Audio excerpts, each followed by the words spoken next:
The next step of our project is what's called a resist.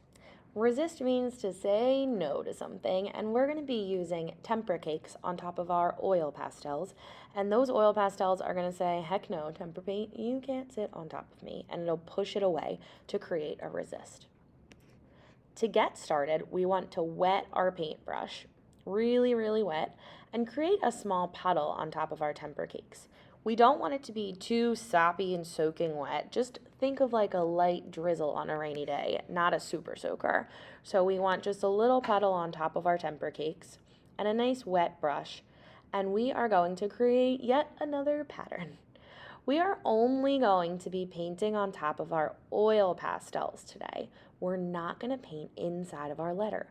This requires a lot of attention because if you're not paying attention, you will accidentally paint inside your letter, and we don't want to do that. We want to keep the inside of our letter black and white with our Sharpie and our paper.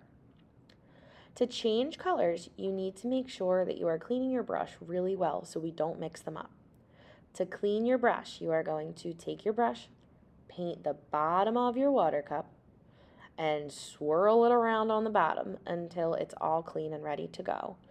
To get the extra water off your brush, we're going to hold your water cup and scrape the sides. We don't want to bang that brush like woodpeckers because it will make Miss Harvey crazy.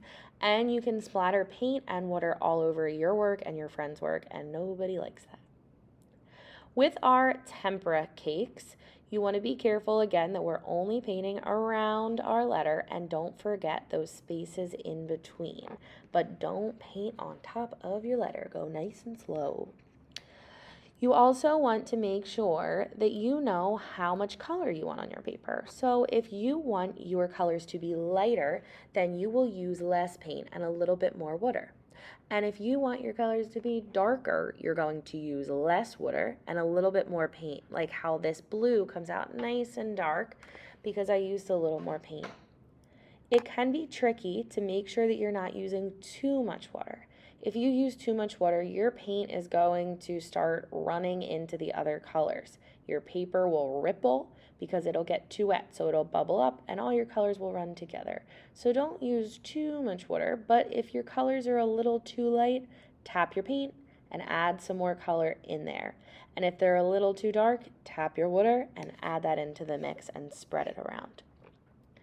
Again, we're going to create a pattern. So I started with light blue, and then I have my purplish magenta color, and then a dark blue. To change colors, we're going to take our brush, paint the bottom of our water cup, scrape the sides, and then move on to our first color again. So I'm choosing 3 colors for my background. You can do 3 or 4, just like in all of our other patterns.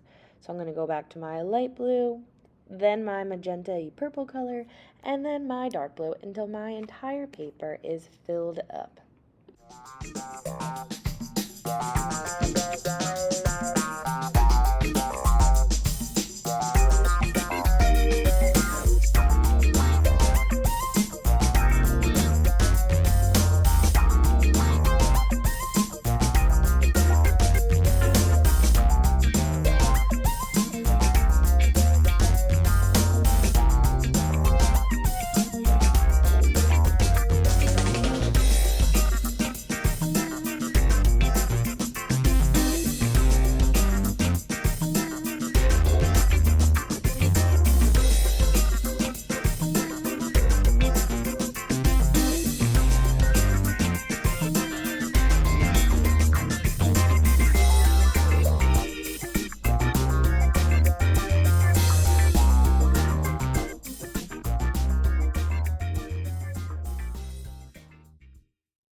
Once your paper is filled up with your pattern of tempera cake color, you are going to very carefully carry it flat like a pizza to the drying rack so that we're ready to move on to our next step.